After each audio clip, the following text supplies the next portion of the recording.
Muy bien, el día de hoy día vamos a estudiar lo que es la calorimetría. Y para eso vamos a empezar con lo que es la temperatura.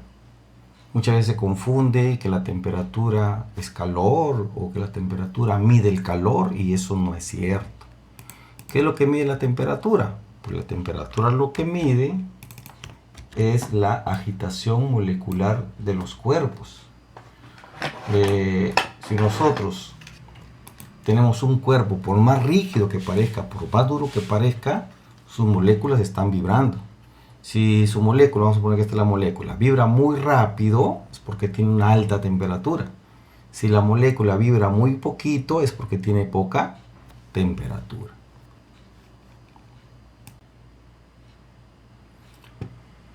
Ahora, ¿cuántas escalas miden la temperatura? Existen muchas escalas. Las más conocidas es la escala Celsius, la escala Fahrenheit, la escala Kelvin y la escala Rankine, ¿cierto? Estas son las más conocidas.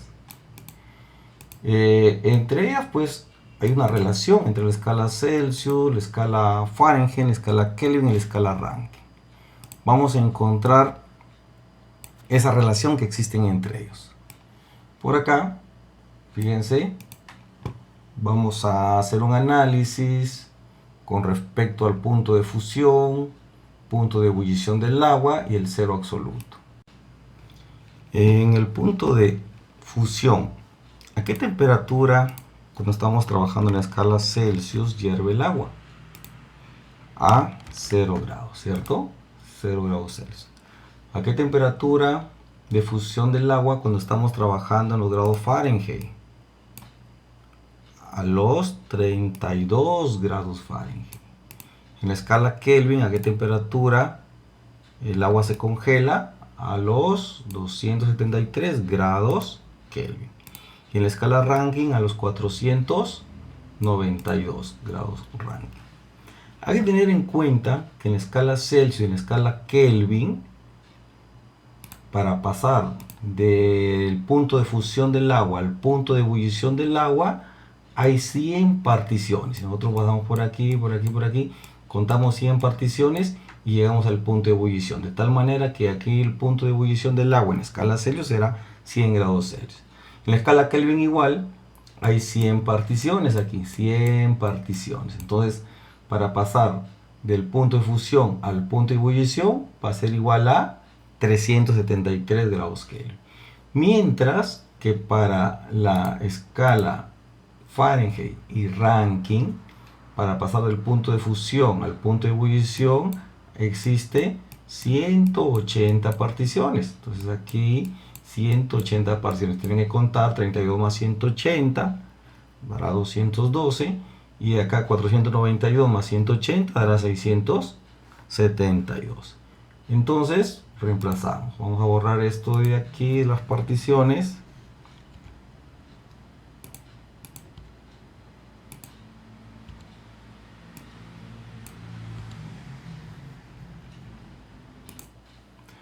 Entonces decimos, acá hay 100 grados Celsius, ¿correcto? Aquí tenemos 100 grados Celsius. Muy bien. 100 grados Celsius. De aquí, en la escala Kelvin también aquí había que sumarle 100, porque son 100 particiones. Entonces estamos en 273 más 100 son 373. En la Fahrenheit, en la Rankine, 180.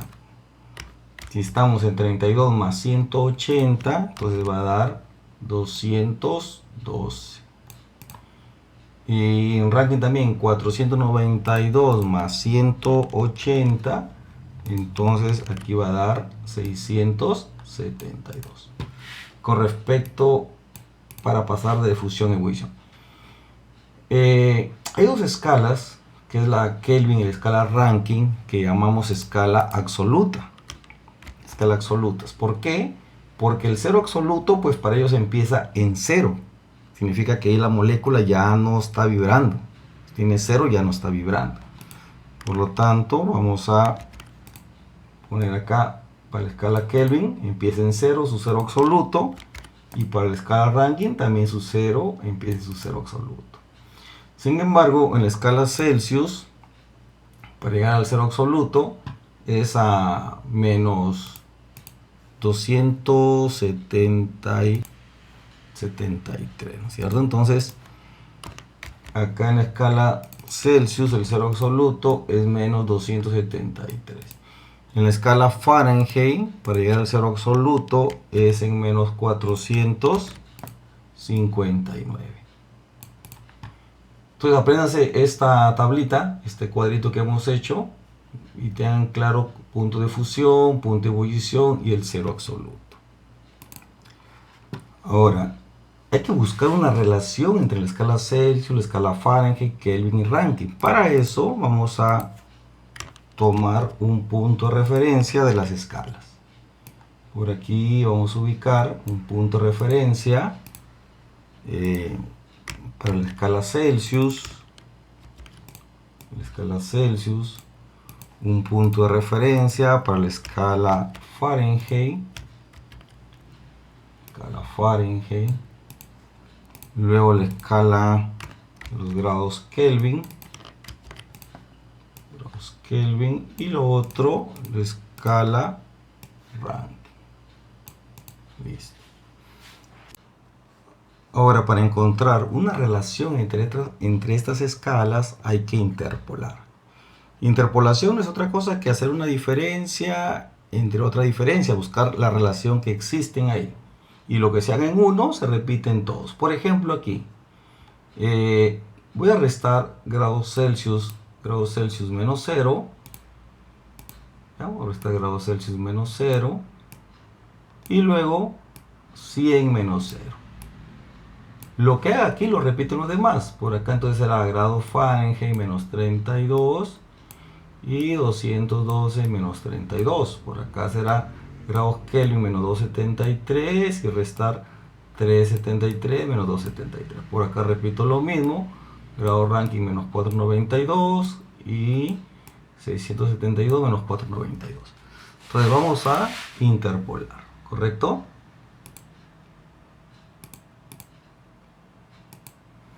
Listo. Entonces decimos por aquí.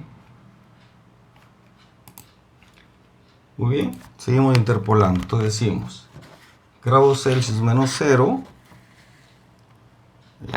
Grados Celsius menos 0 sobre 100 menos 0. Muy bien. 100 menos 0. Esa relación debe ser igual a, seguimos con el siguiente, grado Fahrenheit menos 32, grado Fahrenheit menos 32 entre 212 menos 32. 212 menos 32.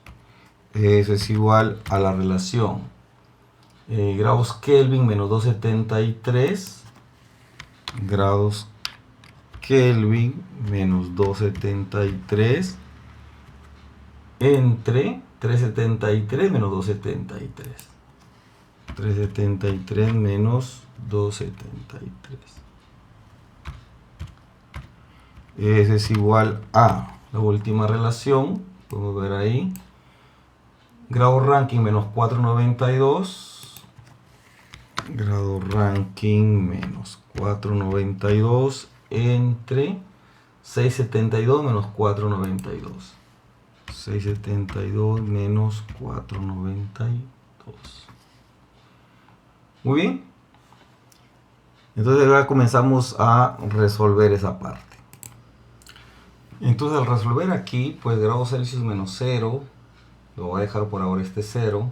100 menos 0 da 100, grado Fahrenheit menos 32, al hacer la diferencia casi nos queda 180.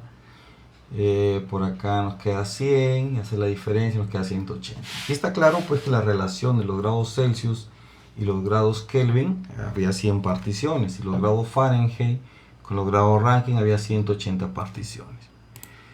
Si seguimos resolviendo, ya sacamos por ejemplo, eliminamos un 0, 0, 0, 0, sacamos mitad 5, mitad 9, mitad 5, mitad 9, nos estaría quedando la siguiente relación.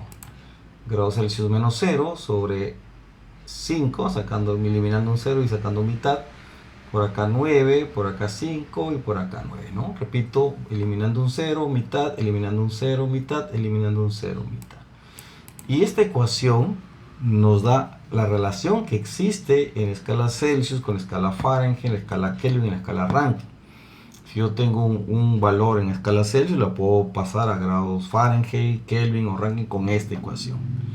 También se observa pues que al hacer las interpolaciones, lo que hemos hecho es una diferencia sobre otra diferencia, ¿cierto? Una diferencia en Fahrenheit sobre una diferencia en Fahrenheit, una diferencia en Kelvin sobre una diferencia. Por lo tanto, si aquí hay una diferencia en Celsius es a 5, como una diferencia en Fahrenheit es a 9, como una diferencia en Kelvin es a 5, como una diferencia en Rankine es a 9. Y acá nos queda otra ecuación que relaciona las variaciones que hay en Celsius con respecto a las variaciones que hay en las otras escalas. Entonces, cuando usamos la ecuación que está de color rojo y cuando usamos la ecuación que está de color celeste? Pues para eso lo vamos a hacer con un ejemplo. Vamos a suponer que acá tenemos un fluido, un líquido, por ejemplo agua. Y vamos a medir la temperatura del agua con diferentes termómetros. Un termómetro mide en escala Celsius, el otro termómetro puede medir en la escala Fahrenheit, el otro en la escala Kelvin y el otro en la escala Rankine.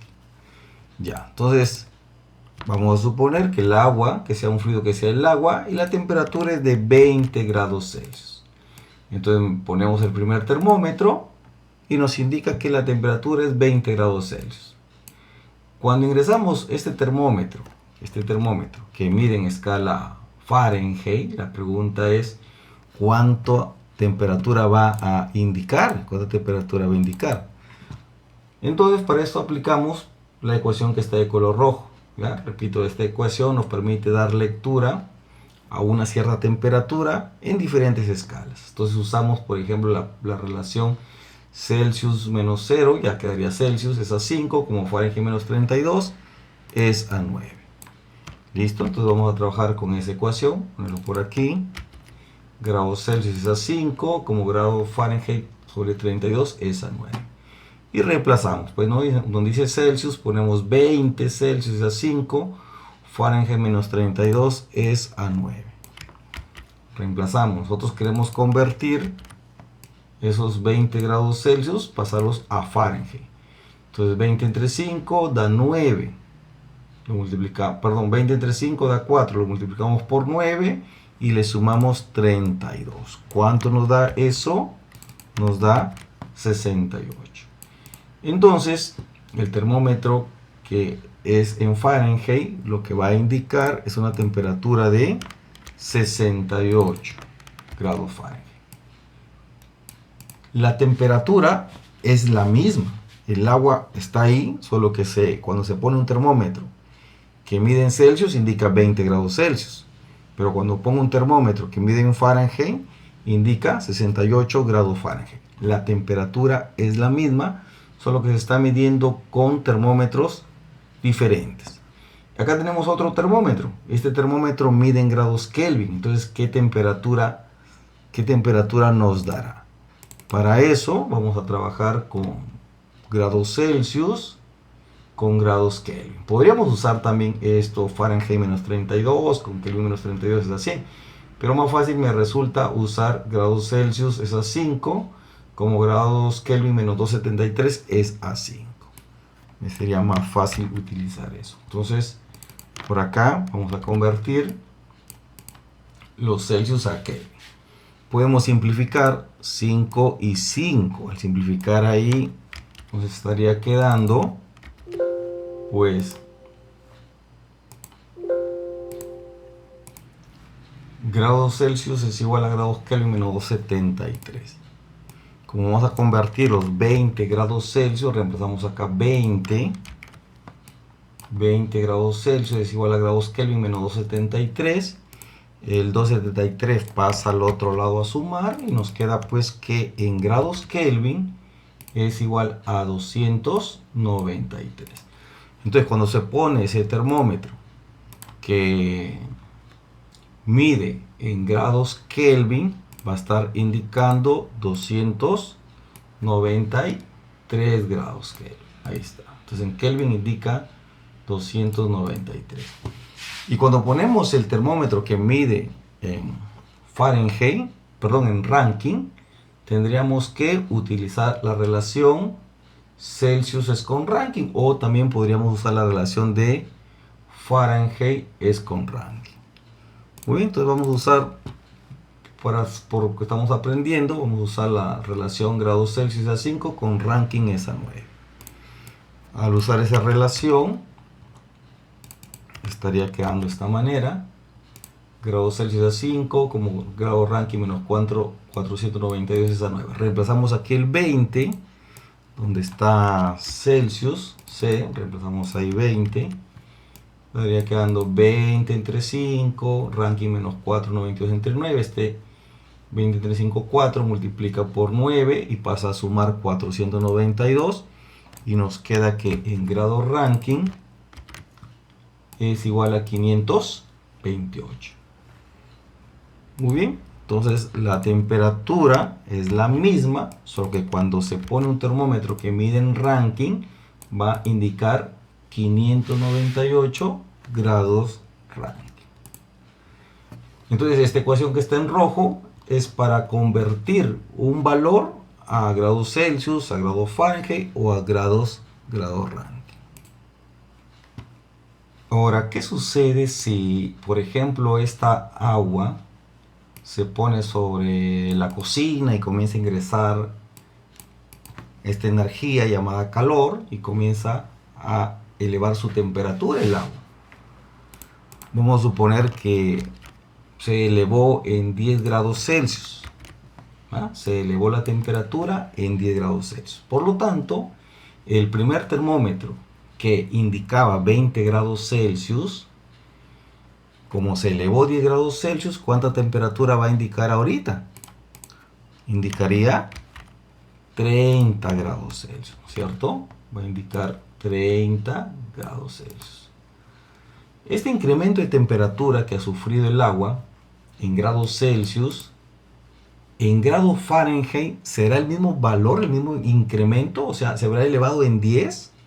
Pues no, ahí hay que utilizar la ecuación que lo tenemos en color celeste.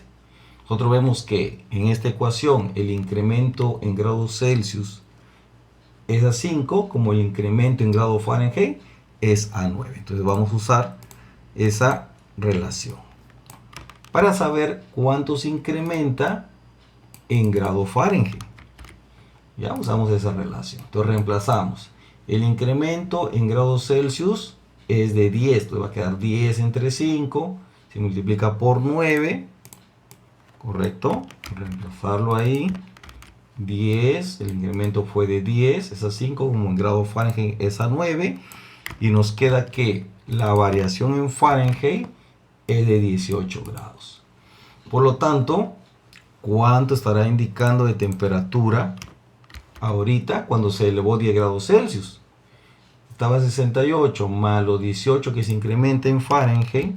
Nos queda al final que el agua se encuentra a una temperatura de 86 grados Fahrenheit.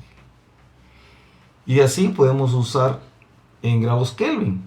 ¿Cuánto se incrementa en grados Kelvin? Si observan, grados Celsius es a 5, como grados Kelvin es a 5, simplificamos 5 y 5 y se puede concluir que la variación en grados Celsius es igual a la variación en grados Kelvin. Si ha variado 10 grados Celsius, entonces también ha variado 10 grados Kelvin. Por lo tanto, si está en 293 más 10 grados, llegamos a la conclusión que el termómetro en Kelvin indica 303 grados Kelvin. Y lo mismo vamos a observar en Fahrenheit con Rankine. Simplificamos el 9 y 9 y podemos concluir que la variación en grados Fahrenheit es igual a la variación en grados Kelvin. ¿Cuánto fue la variación en grados Fahrenheit? 18. Significa que en grado Rankine también ha variado 18. Si estaba en 528 Rankine, pues con este incremento de temperatura que hubo de 10 grados Celsius, ahorita debe estar indicando 546 grados Rand. Que quede claro cuando se usa la ecuación que está en color rojo y cuando hay incremento de temperatura se usa la ecuación que está en color celeste. Hay un fenómeno que aparece cuando los cuerpos sufren una variación de temperatura. Si un cuerpo eleva su temperatura, ¿qué ocurre? Y si un cuerpo baja su temperatura, ¿qué ocurre? Este fenómeno se le conoce como dilatación. Y existen tres tipos de dilataciones: una dilatación lineal, una dilatación superficial y una dilatación volumétrica. Empecemos hablando de la dilatación lineal. Si nosotros tenemos, por ejemplo, un objeto, un cuerpo lineal, tiene una longitud inicial, tiene una temperatura inicial. Si elevamos la temperatura, ¿qué se va a observar con ese objeto? Que también va a incrementar su longitud, si es que elevamos la temperatura. Porque si más bien disminuimos la temperatura, más bien reduce su longitud. Entonces, este fenómeno es lo que llamamos dilatación. Entonces, por aquí se puede observar que hay una variación en su longitud debido a que elevó su temperatura. Este incremento de longitud se puede medir con la siguiente relación. Longitud inicial, alfa, que es el coeficiente de dilatación lineal, así se llama alfa, coeficiente de dilatación lineal, por la variación de temperatura. La variación de temperatura, tienen que tener claro que estrictamente es temperatura final menos temperatura inicial. Porque si la temperatura final es mayor que la inicial, entonces aquí la variación de T nos va a quedar positivo. Pero si la temperatura final es menor que la temperatura inicial, cuando nosotros resolvemos variación de temperatura, nos va a quedar un valor negativo. Al quedarnos un valor negativo, la variación de longitud queda negativa. Y cuando tengamos una variación de longitud negativa, significa que más bien se ha reducido en su longitud. Si la variación de longitud es positiva, indica que ha incrementado su longitud. Entonces es muy importante tener claro esto. Variación de temperatura siempre va a ser estrictamente temperatura final menos temperatura inicial. Esta longitud final podemos observar ahí que es igual a la longitud inicial más la variación de longitud.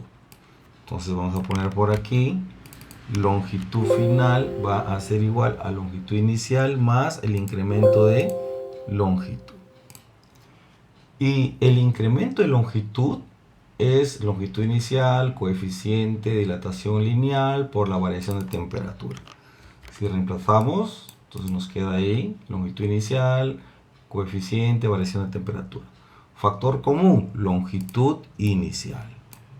¿Listo? Sacamos ahí factor común, longitud inicial. Y nos queda pues que la longitud final es igual a longitud inicial 1 más coeficiente por la variación de temperatura. ¿Dónde se observa que haya una dilatación lineal? Ustedes en algún momento habrán visto, por ejemplo, que en la carretera, cuando van de Piura a Sullana, o Piura a Chulucanas, por ejemplo, ven que al costado hay postes que traen el tendido eléctrico. Y entre poste y poste podrán observar que los cables están algo holgados ahí. No están completamente templados, sino algo holgados. ¿Por qué? Porque cuando haya una reducción de temperatura, estos cables que están un poquito holgados van a disminuir su longitud. Y al disminuir su longitud, pues van a quedar un poco más templados esos cables. ¿Qué hubiera pasado si los dejaban templados inicialmente? Bajaba la temperatura, entonces esta longitud quería reducirse y al no poderse reducir, al no poder mover los postes, se va a romper, ¿cierto? Entonces por eso dejan algo holgados esos cables. Y de hecho, pues que cuando se incrementa la temperatura en verano, algo más incrementan estos alambres. Ahí tenemos un ejemplo de la dilatación lineal. Dilatación superficial. Cuando tenemos, por ejemplo, una determinada superficie, ocupa una determinada área a una temperatura inicial. ¿Qué sucede cuando incrementamos la temperatura? ¿Qué va a pasar con esa superficie? Pues incrementa su área. Si incrementa la temperatura, incrementa el área. Si disminuye la temperatura, pues el área también se verá disminuida. En este caso, vamos a suponer que incrementa su temperatura. Esa variación de superficie, esa variación de área, se puede calcular con la siguiente ecuación. Superficie inicial o área inicial, beta se llama el coeficiente de dilatación superficial, ¿ya? Beta vamos a llamarlo coeficiente de dilatación superficial, donde también debemos recordar que beta es 2 alfa. O sea, el coeficiente superficial es igual a 2 veces el coeficiente de dilatación lineal. Muy bien, ahora, esta superficie final también lo podemos calcular o expresar de la siguiente manera. Superficie final, ¿a qué es igual esta superficie o área final? Pues va a ser igual a lo que medía inicialmente más lo que se ha incrementado. Entonces va a ser igual a superficie inicial más el incremento de superficie. Pero el incremento de superficie es superficie inicial, coeficiente de dilatación superficial por la variación de temperatura. Si sacamos factor común ahí, superficie inicial, pues nos queda que la superficie final es igual a la superficie inicial 1 más beta por la variación de temperatura. Un ejemplo donde nosotros hemos visto dilataciones superficiales podría ser, ustedes habrán visto que en las losas deportivas, que entre un paño de concreto y otro paño de concreto siempre dejan un área libre ahí, que mayormente esa área libre lo llenan con brea, ¿no? Por aquí le ponen brea. ¿Y por qué dejan esa área libre? Pues porque sabemos que a eso del mediodía cae la energía solar y comienza a incrementar la temperatura de los paños. Y al incrementar su superficie, la idea es que no se toquen, porque si se tocan, si es muy pequeña esta área libre que han dejado, pues el concreto se va a quebrar. Entonces dejan esa pequeña área para la dilatación superficial debido pues a este fenómeno llamado dilatación.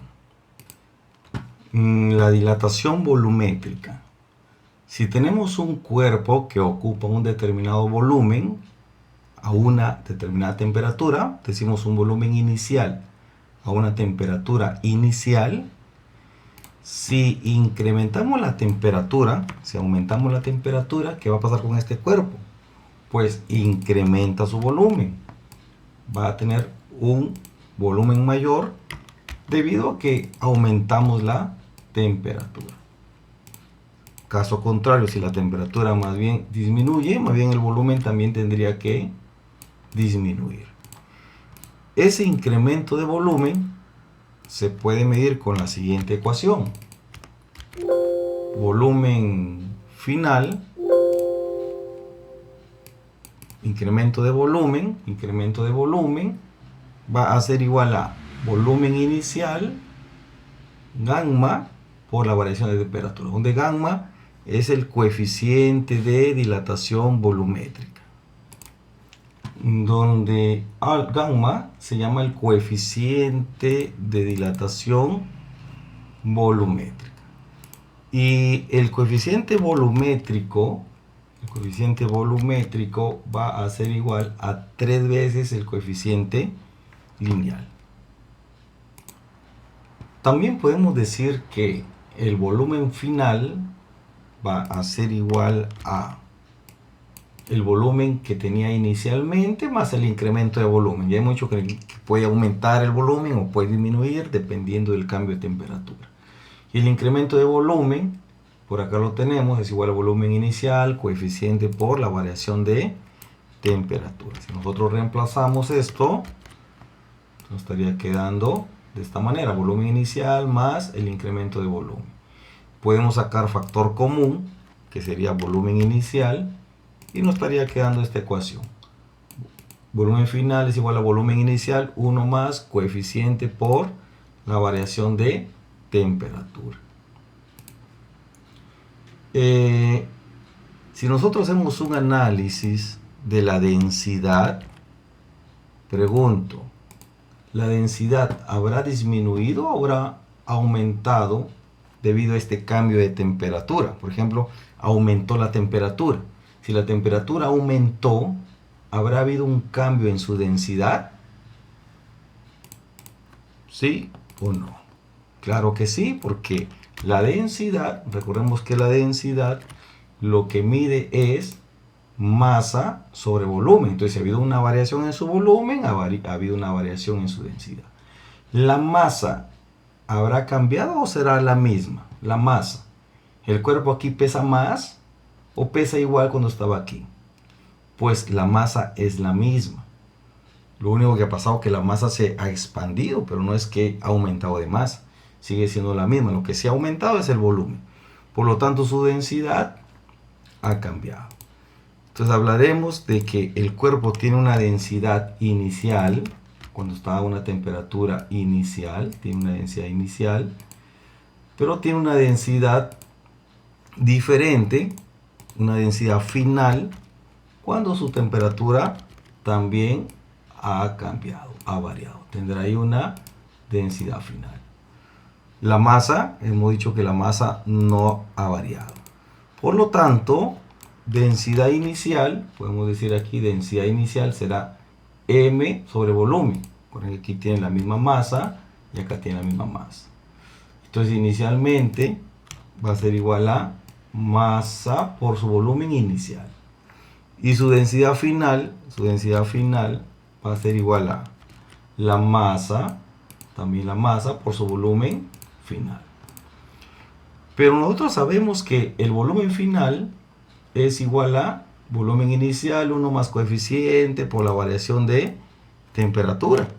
Si reemplazamos esto de volumen final, lo reemplazamos por volumen inicial, 1 más coeficiente de variación de temperatura, nos queda que volumen final es igual a volumen inicial, 1 más variación incremento de temperatura. Pero masa sobre volumen inicial, eso es la densidad inicial. Por lo tanto, la densidad final va a ser igual a la densidad que tenía al comienzo entre 1 más coeficiente por la variación de temperatura. Y aquí observemos si la densidad aumentó o disminuyó cuando se incrementó la temperatura. Si el incremento de temperatura va aumentando, hagan un análisis aquí, si esto va aumentando, más 1 va aumentando, si el denominador comienza a aumentar, ¿qué pasa con la densidad final? Va a comenzar a disminuir. Y eso es lo que está ocurriendo. Entonces, aquí, en esta ecuación, la densidad final disminuye. Debido a que hay un incremento en temperatura, su densidad más bien disminuye. Y por fluidos, nosotros sabemos lo siguiente. A ver, vamos ahorita a explicarlo.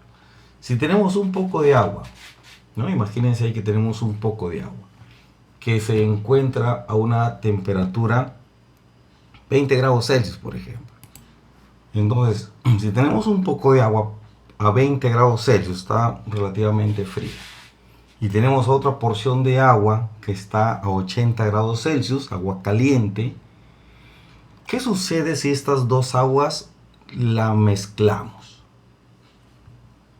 ¿Qué va a ocurrir? Analicemos. Esta agua que está a 20 grados Celsius ¿tendrá igual de densidad que esta agua que está a 80 grados Celsius? No. Acabamos de decir nosotros que la densidad cambia.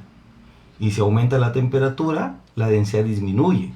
Entonces, el agua que está a 20 grados Celsius tiene una cierta densidad. y el agua que está a 80 grados Celsius tiene una densidad menor que la del agua a 20 grados Celsius. Cuando nosotros decimos densidad del agua 1 gramo por centímetro cúbico, eso es cierto a la temperatura de 4 grados Celsius. Si la temperatura va aumentando, va aumentando, va aumentando, su densidad va disminuyendo.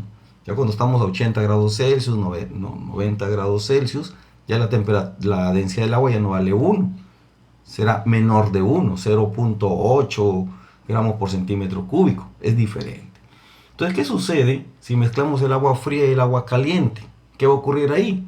Estamos mezclando dos líquidos, que son agua, pero a diferentes densidades. ¿Qué va a pasar ahí? Pues el que tiene menor densidad se va arriba.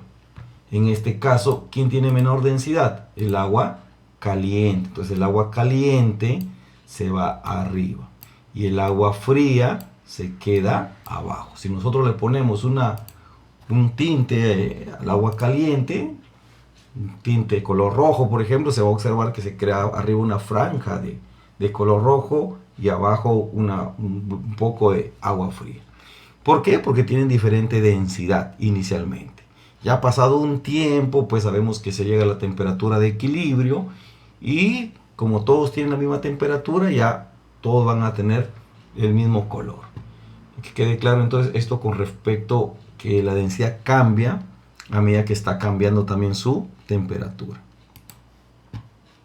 Entonces, sabemos, hasta ahora está claro que un cuerpo cuando incrementa su temperatura, incrementa su volumen y su densidad disminuye.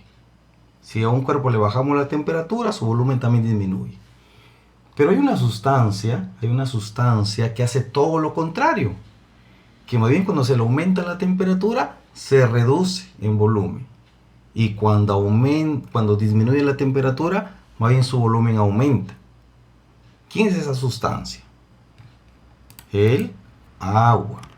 El agua tiene un comportamiento amorfo, un comportamiento normal, pero solamente tiene ese comportamiento normal entre la temperatura de 0 y 4 grados.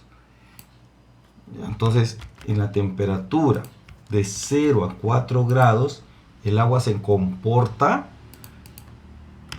diferente. Se comporta muy diferente.